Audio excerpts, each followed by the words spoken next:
Muy bien, yo le voy a pedir que por favor abran sus Biblias en Juan. ¿Se recuerda dónde nos quedamos? Vamos a ver. Vamos a ver si se recuerda dónde nos quedamos. ¿Ah? Terminamos el capítulo 3. ¿Y se recuerdan de qué estuvimos hablando en el capítulo 3? Pues mira, tengo Nehemías orando, clamando por hacer un pedido, la segunda señal, Nicodemo no es discípulo. Ajá. Entendimos entonces de que Nicodemo vino, ¿verdad? Leíamos primero, ¿de qué trata el libro de Juan? ¿Se recuerdan el libro de Juan? ¿De qué trata? Señales. De las señales. Señales, ¿verdad? Entonces las señales son indicaciones, nos dan indicación de algo. Si yo miro una señal que dice, Una cosa, aquí en la Biblia que El 3. ajá, en la Biblia que bajé recientemente en medio de Joel, dice señales también, pero dice señales milagrosas. Sí. Se hace mención de que son porque son eventos, porque son milagros, son eventos que son por intervención divina. ajá, exacto. Entonces es un milagro en sí, no podemos quitar lo obvio porque es un milagro, pero la diferencia es el enfoque que le hace Juan, para que fue porque esas son indicaciones, ¿verdad? O sea, nos dan a entender algo específico. Esas indicaciones nos dicen a nosotros, no, esto de aquí, esto es donde yo quiero llegar. Aquí es donde nosotros tenemos que llegar. Nosotros tenemos que llegar a este punto. ¿Y cuál es este punto? Entender de que esas señales solamente fueron hechas por el Mesías, nadie más. No sabe quién es Juan, no sabe quién es Nicodemo, Es que no yo sabe soy cómo nueva. llegó ni por qué. Ah, ok, no, perfecto. O sea, yo soy bautizada católica. Ah, ok. Y yo llegué aquí hace un año, llegué a vivir a la casa de Sochi. Pero siempre me ha gustado, o sea, siempre he sido religiosa, como me ha gustado ir a la iglesia y siempre he creído en Dios. Ah, ok.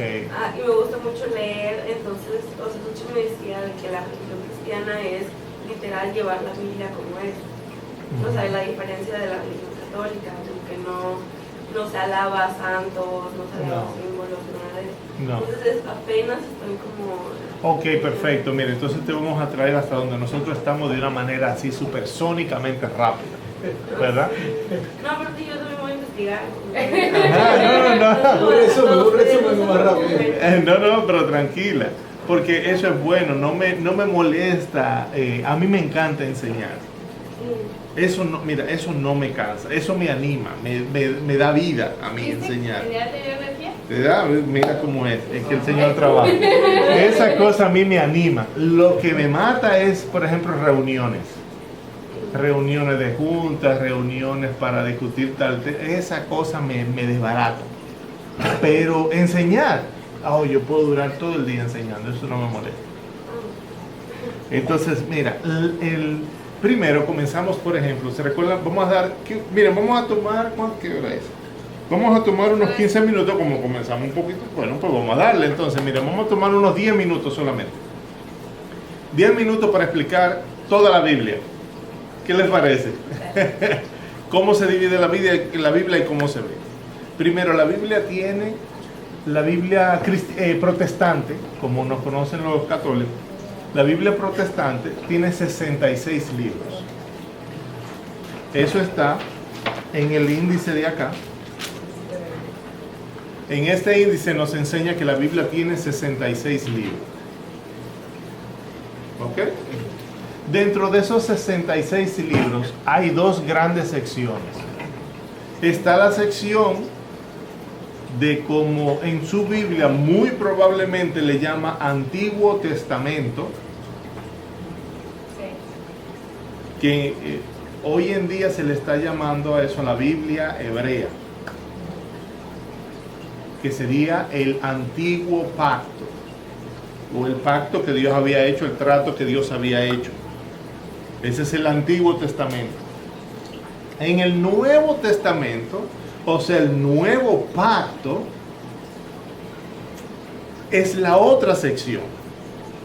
Lo que distingue a una sección de la otra es de que la nueva sección, el Nuevo Testamento, es por la revelación de Jesucristo. Jesucristo, el Salvador del mundo, el que murió por los pecados de todo el mundo. ¿Se recuerdan lo que dice Juan 3:16? Ese versículo es sumamente famoso, toda la gente que no conoce la Biblia se lo sabe, que dice: de tal manera amó Dios al mundo, que ha dado su Hijo unigénito, para que todo aquel que en Él cree no se pierda, mas tenga vida eterna. Ese es Juan 3:16. Ese es el texto clave de toda la Biblia. Ese versículo resume toda la Biblia, Antiguo y Nuevo Testamento. Ahora bien, para usted entender el Nuevo Testamento necesita el contexto del Viejo Testamento. Pero para usted entender el Viejo Testamento de lo que está hablando, tiene que estudiar el Nuevo. Porque el Nuevo es la revelación de lo que el Viejo está hablando. ¿Ok? Entonces, ya que nosotros sabemos esas dos grandes divisiones, ¿cuáles tenemos? Y el Nuevo Testamento. ¿Ok? Miren qué fácil. ¿Juan es el Nuevo entonces? Juan pertenece al Nuevo Testamento. Entonces hay divisiones que son maravillosas. Hay unas divisiones y cada parte tiene una forma en la que se divide. Por ejemplo, los primeros 5 libros del Antiguo Testamento se llaman el Pentateuco, o se le conoce como el Pentateuco. En la Biblia tú lo vas a ver el nombre de la ley de Moisés, como la ley de Moisés, los primeros 5 libros. Y esos primeros 5 libros creo que son de los pocos que vamos a mencionar, que son Génesis, Éxodo, Levítico, Número y Deuteronomio. 5 libros. Yo en otro momento le explico de qué se tratan eso, porque eso sí me encanta a mí. Yo duro un poquito más de una hora dando esa. Me encanta esa de cómo trata y cómo el Señor divide todo y por qué el libro de Levítico queda justo en el centro. Oh, maravilloso, me encanta eso. Luego que tenemos los primeros 5 libros, recuerden el número 5, ¿verdad? Sí. Vamos a ver, ahí están, los 5 libros. Y luego de los 5 libros tenemos 12 libros. Histórico. Son los libros históricos. ¿Ok? Entonces a ese le vamos a hacer una X y un 2. O sea, bueno, ya se borró. Pero ahí tenemos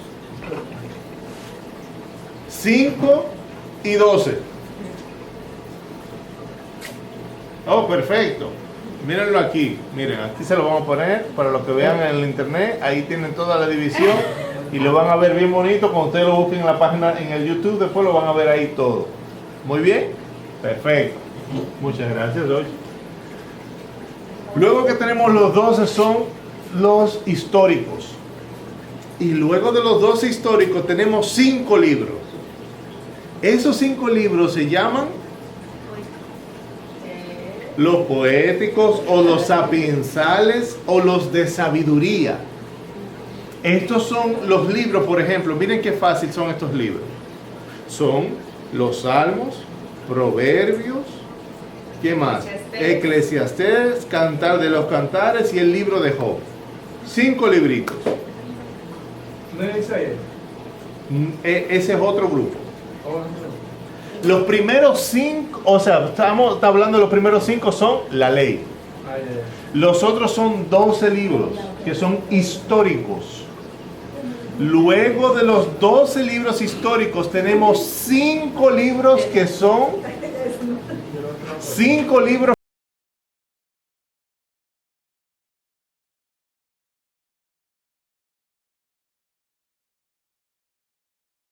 Perfecto.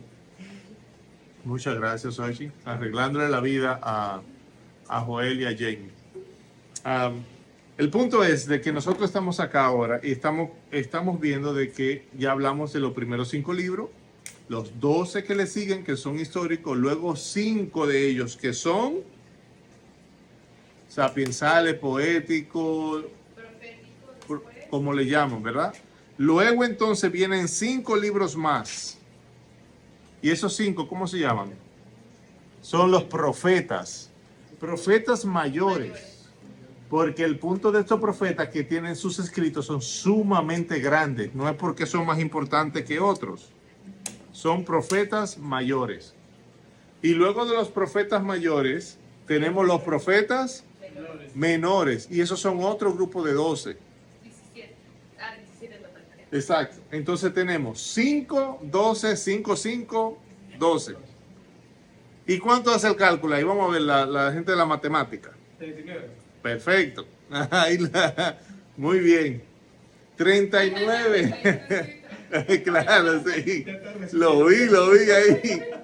39 libros. Ahora, el Nuevo Testamento solamente son 27 libros. Y esta categoría son súper chéveres. Porque aquí hay un solo libro poético, o sea, de revelación. Un solo libro de profetas, o profético. Histórico. No, hay un solo libro profético y hay un solo libro histórico. Después los otros tienen otra clasificación. El primer grupo de 4, ¿cómo se llaman? Los evangelios. ¿Por qué los evangelios? ¿Saben lo que significa la palabra evangelio? Las buenas nuevas. Eso significa el evangelio, las buenas nuevas. Los primeros 4 libros son los evangelios. Primer libro, el evangelio de Mateo, Marcos, Lucas y Juan. 4 versiones diferentes, 4 perspectivas de cómo 3 de ellos fueron discípulos directos del Señor Jesucristo. Hay uno que era un gentil, era un doctor griego. Ese era Lucas. El libro de Juan, los primeros 3 libros se escribieron en una fecha más o menos cerca y tienen una forma de presentar a Jesús. Por ejemplo, el libro de Mateo lo presenta como aquel que ha de venir. Los judíos, él está hablando a una audiencia judía que conoce el Antiguo Testamento y dice, aquel que nosotros estábamos esperando allá es este que se está revelando aquí. Por ejemplo, él no hace traducción de lo que significa, por ejemplo, un yapingacho. Él no hace la traducción de lo que es un yapingacho. Porque la audiencia a quien él escribe son ecuatorianos, entonces los ecuatorianos saben lo que es un yapingacho. Él no tiene que hacerle explicar. Ahora bien, Lucas es un médico que es extranjero. Yo no soy ecuatoriano, pero yo he comido yapingacho. Entonces, yo que le voy a hablar a una audiencia mexicana, entonces le digo yapingacho, que quiere decir, es una tortilla de papa que tiene queso, tiene cebolla adentro, tiene la forma en la que lo hacen, lo cocinan, le ponen una crema de mantequilla de maní por encima y tiene su forma de prepararla. Entonces tiene sentido para ustedes. Porque una persona que fue externa lo explicó, pero Mateo no lo explica. Pero Lucas sí lo explica. Quiere decir, por ejemplo, en un momento dice, y el Señor le dijo Talita Cumi. Mateo sigue su camino porque todo el mundo lo entendió. Lucas dice lo mismo, Talita Cumi, que quiere decir, niña, levántate. Entonces, él está hablando a otra audiencia. El libro de Mateo revela al Jesucristo, al Cristo, el Mesías que ha de venir de parte de Dios. El libro de Marcos presenta al siervo sufriente. Él vino para cuidar la necesidad de la gente y atender a las personas. Lucas lo presenta de otra manera, ¿verdad? Y el libro de Juan también. Luego tenemos un libro histórico, que es el libro de Hechos. Muchas Biblias le llaman el Hechos de los Apóstoles, la gran mayoría de ellos, aunque últimamente el consenso está en de que debería de llamarse Hechos del Espíritu Santo. porque es el Espíritu Santo que da testimonio. Luego entonces tenemos las cartas del apóstol Pablo, y luego tenemos las cartas pastorales, y luego tenemos el último libro, Apocalipsis. Así se divide ese toda la Biblia. Ese toda la Biblia. Está claro como el lodo. Yo lo entiendo eso perfectamente. Pero eventualmente, mientras más uno llega a conocer y a estudiar, más entonces uno va conociendo del Señor y lo que está pasando ahí. Ahora bien, seguimos acá. Estamos ahora hablando del libro de Juan. El libro de Juan, su enfoque específico es dar las señales del que estos individuos están hablando de que el Mesías, Jesús, el Salvador del mundo, venía al mundo para salvar al mundo. Bueno, entonces le está dando señales de que en el Antiguo Testamento estaban hablando de cosas que solamente el enviado de Dios iba a dar. Revelaciones que se daban en el libro de Isaías, que era un profeta mayor porque escribió bastante. Entonces la vida de Jesús se revela en estos milagros. Por ejemplo, resucitar a un muerto no era algo que lo hacía cualquiera. Entonces eso daba testimonio de él. Sanar a un ciego no era común. Era más fácil levantar a un muerto de la muerte que darle la vista a un ciego. Algo súper extraño, pero son evidencias de cosas que nosotros no lo vamos a ver en el Antiguo Testamento. Y entonces eso, cuando Juan el Bautista luego le llega a preguntar, ¿eres tú el que estábamos esperando o es alguien más que viene después de ti? Muy bien, entonces estamos aquí hoy. Yo sé que ya se están casi durmiendo, pero no importa, yo le echo agua ahora a ustedes para que no se duerman. Entonces, en estas últimas semanas hemos estado hablando del libro de Juan. El libro de Juan presenta estas señales y comienza dando el testimonio. Testimonio de personas que son importantes. ¿Quién es una persona muy famosa que tú conoces? Vicente Fernández. Vicente Fernández. Ok, digamos que Vicente Fernández, alguien en quien tú confías que sea sumamente famoso. ¿Y yo confié? Sí, o sea, confía no como que voy a confiar mi vida a esa persona, pero que tú sabes, digamos que es una persona, buena persona, dentro de lo que cabe. Que sea famoso. Ajá. Una persona humana. Sí. AMLO.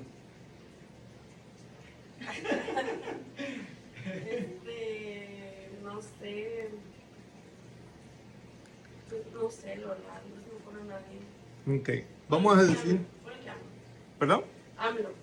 ¿Quién? El presidente. Presidente de México. Ah, el presidente de México. Manuel López Obrador. Ah, ok, yo no tengo la menor idea aquí.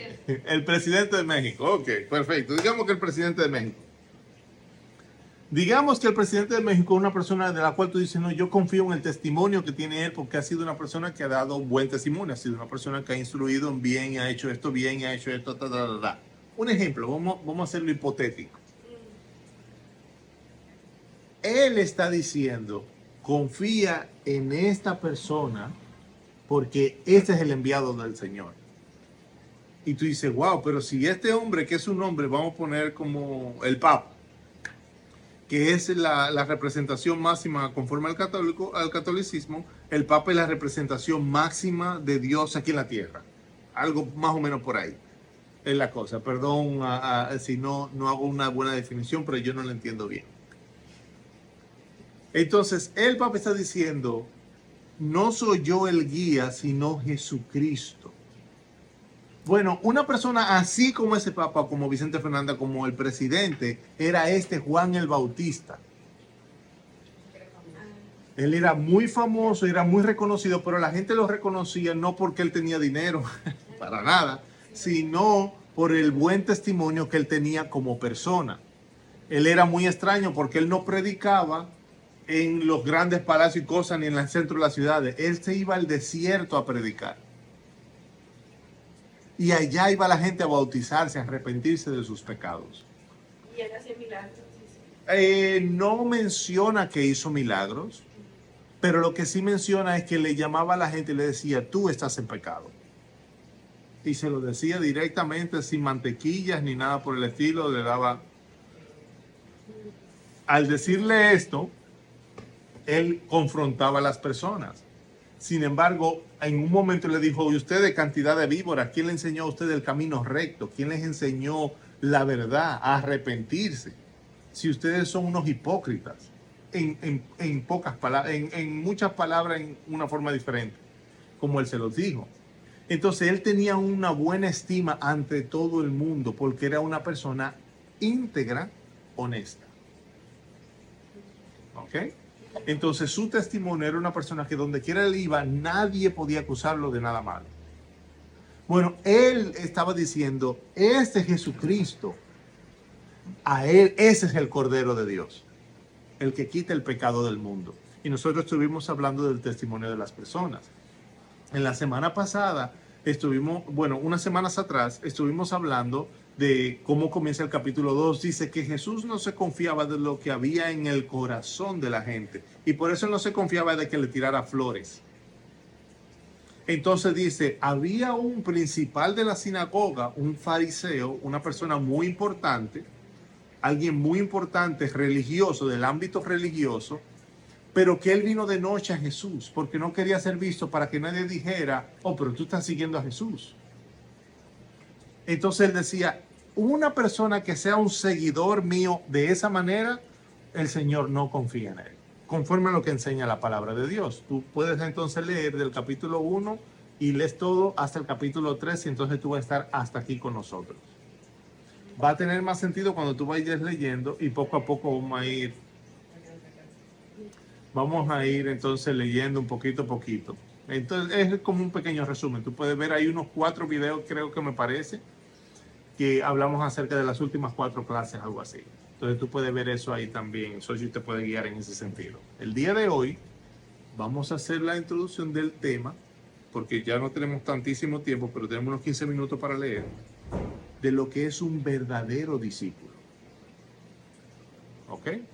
Entonces, abran su Biblia, Juan capítulo 4, y leemos. Y vamos a leer el capítulo. Vamos a leer. Vamos a leer hasta el versículo 24. No vamos a leer tan lejos. Creo que vamos a tener que leer.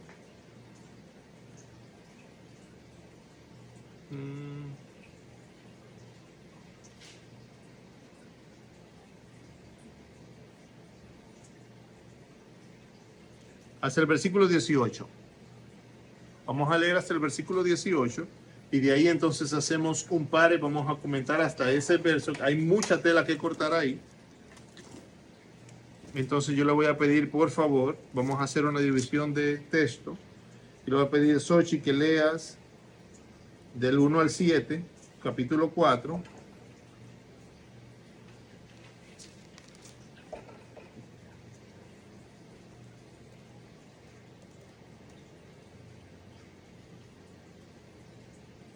Mayra, si tú puedes leer, por favor, del 8 al 9, 8 y 9.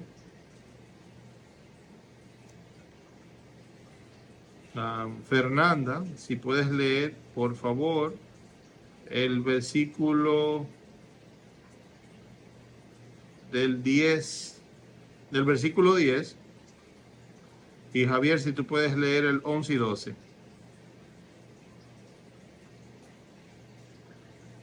Y yo leo hasta el versículo 18.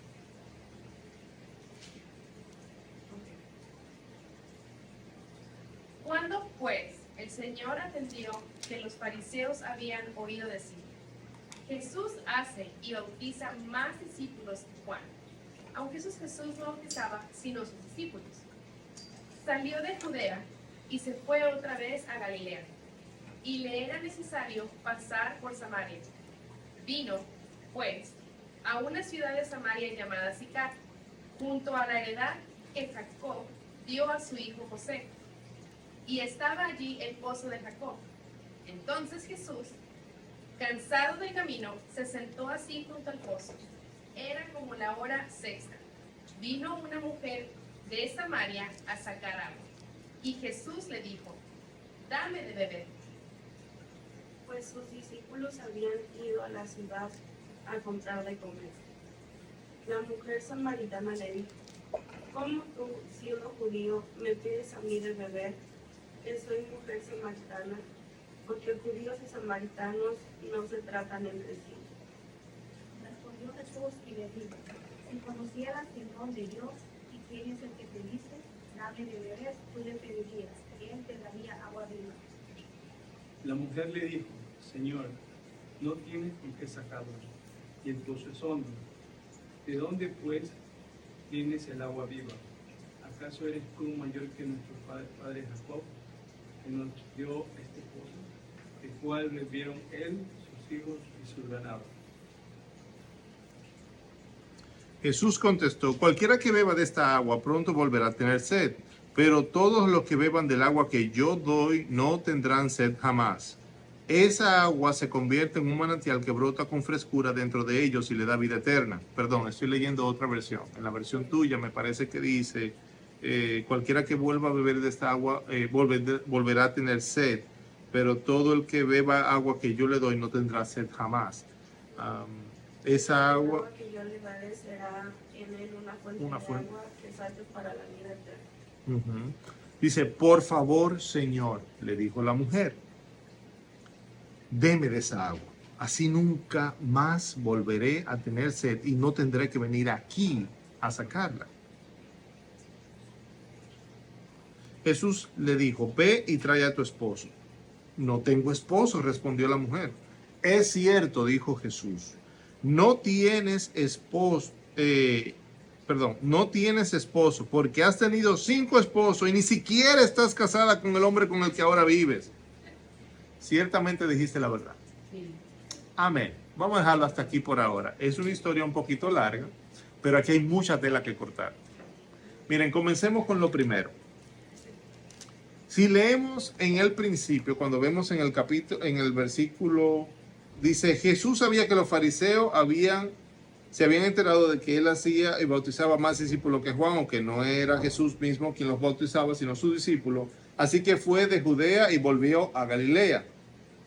En el camino tenía que pasar por Samaria. Tenía que pasar por Samaria. ¿Era cierto eso? ¿Cómo era la cosa? Ok, qué bueno que preguntaron. Bueno, miren, esto de aquí, no sé si lo pueden ver. Bueno, sí. Oh, chévere. Muy bien. Esto de aquí, digamos, es Judea. Y él tenía que llegar a Galilea. La línea más corta entre 2 puntos, según los matemáticos, ¿cuál es? La línea recta. Esa es la línea más rápida. Ahora bien, el judío daba toda una vuelta, o por aquí o por acá, normalmente se iba por el lago, para llegar entonces a este lugar. Ellos no se iban así, porque aquí había un pueblo que se llamaba Samaria. ¿Cuál era el problema de Samaria? Gracias por preguntar. Ok, el pueblo de Samaria, los samaritanos, había un problema. Por ejemplo, miren, hay cosas que el judío no entraba a la casa de un gentil. Gentil es cualquier otra persona que no sea un judío.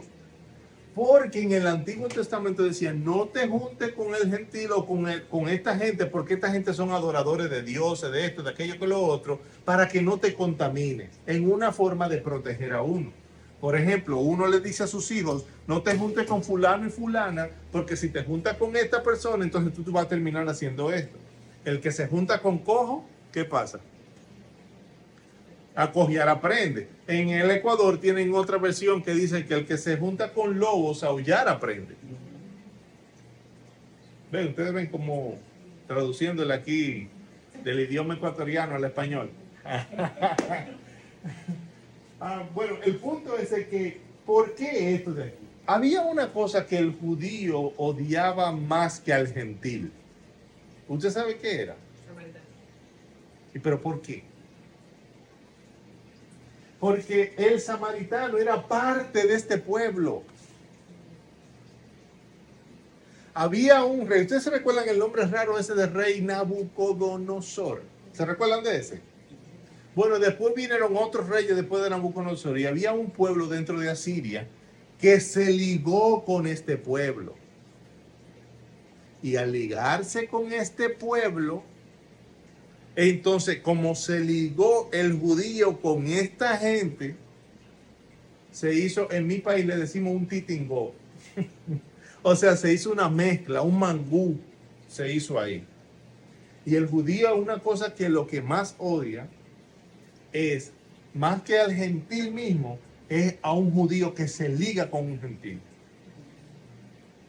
Y por eso, porque es un traidor. Porque no es solamente un traidor, porque conociendo la verdad de Dios, entonces decidió hacer lo malo. Entonces tú eres un doble traidor. Y por eso después, cuando lleguemos algún día que pasemos por el libro de Hechos, nosotros nos vamos a encontrar que Pedro tenía problemas con eso mismo y el Señor tuvo que confrontar eso en él. O sea que los samaritanos eran judíos que convivían con gentiles. Que se habían ligado con gentiles Ah, a sus antepasados. Entonces ellos comenzaron a rechazar, los samaritanos comenzaron dentro de ellos crearon como su propia religión donde solamente creían en los primeros 5 libros de la Biblia. Después todos los profetas y todo eso, ellos los rechazaban. Ellos rechazaban eso. Porque obviamente, ¿qué nosotros por lo general comenzamos a hacer? Rechazamos las cosas que nos juzgan. Las cosas que nos dicen que nosotros estamos mal, nosotros comenzamos a apartarlas de nosotros. Porque yo quiero que tú no solamente me aceptes, sino que me celebre el hecho de cómo yo soy. Bueno, el samaritano tenía un problemita y entonces, y en la conversación, en la discusión que ellos tienen, el Señor le dice esto. Dice, tenía que pasar por Samaria. Tenía que pasar por Samaria. Bueno, tenía que pasar por Samaria por el trabajo que él iba a hacer. Le era necesario.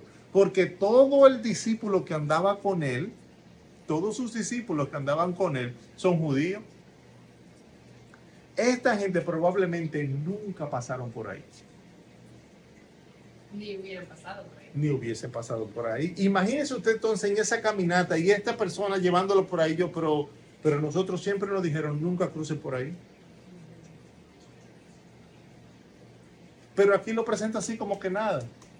Pareciera como que nada para nosotros que no conocemos, pero ahora que usted conocía, usted sabe que aquí hay un conflicto. Por eso entonces cuando dice, en el camino tenía que pasar por Samaria, entonces llegó a una aldea samaritana llamada Sicar, cerca en el campo de Jacob, que le dio a su hijo José. Allí estaba el pozo de Jacob. Jesús, cansado por la larga caminata, se sentó junto al pozo cerca del mediodía. En la versión de ustedes, sexta hora. En esta versión me gusta por lo claro, la definición clara que pone al mediodía. Quiere decir, de donde yo vengo, en el tetero del sol. Donde el sol está dando más duro.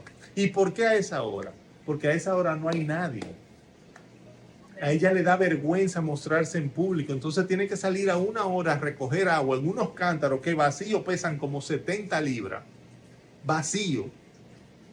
Ella tiene que llenarlo de agua y ella sola caminar porque nadie quiere verse con ella. Y ella está caminando al mediodía porque esa es una hora tan caliente que no hay nadie buscando agua para que nadie se encuentre con ella. Ahora imagínese usted, tanto para el discípulo que sale entonces, sale caminando por este lugar, entra por primera vez a Samaria y ahora ¿qué yo hago aquí? Ahora volteamos volteemos la mesa ahora entonces. Esta mujer que va a ir caminando y de camino se encuentra con este hombre ahí. Pero esa hora no tiene que haber nadie aquí. ¿Qué hace este hombre aquí? Entonces este hombre en el mismo dice, Dios mío, pero no hay forma de que yo me libre de nadie. Al mediodía me voy a encontrar este bendito hombre ahí. Pero qué cosa. Yo que no quería verme con nadie, o yo que me di en el dedo chiquito hoy y no quería verme con nadie. Y ahí me encontré con este hombre. Entonces dice, Jesús cansado por la larga caminata se sentó junto al pozo cerca del mediodía. Poco después Jesús le dijo, por favor, dame un poco de agua para beber. Para sorpresa de esta mujer, cuando este hombre, porque los judíos, los samaritanos, se visten diferente. Ella de que lo vio a 1 kilómetro de distancia dijo, ahí hay un judío, ¿qué hace ese hombre ahí? Primero es un hombre. 2, ¿qué hace ahí? A esta hora. Por aquí no pasa nadie a esta hora. Y me encuentro yo de todos los males, me encuentro yo un judío. Entonces le dice, él estaba solo en el momento porque sus discípulos habían ido a la aldea a comprar algo para comer. La mujer se sorprendió ya que los judíos rechazaban todo trato con los samaritanos. Entonces le dijo a Jesús, usted es judío y yo una mujer samaritana. Primero mujer le mencionó, mujer samaritana. De por sí los hombres no están hablando con las mujeres. Una. Número 2, con una mujer y samaritana. Y tú me estás pidiendo a mí agua de beber. Tú no eres judío.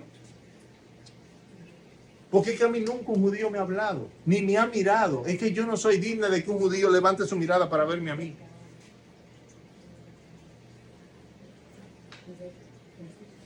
Y ese fue el encuentro entonces que tuvo. Entonces, usted es judío, yo una mujer samaritana. ¿Por qué me pide agua para beber? Y esa respuesta se la vamos a dejar por la próxima semana entonces, para que ustedes se gocen con eso. Por ahora. ¿Está bien? ¿Alguna pregunta?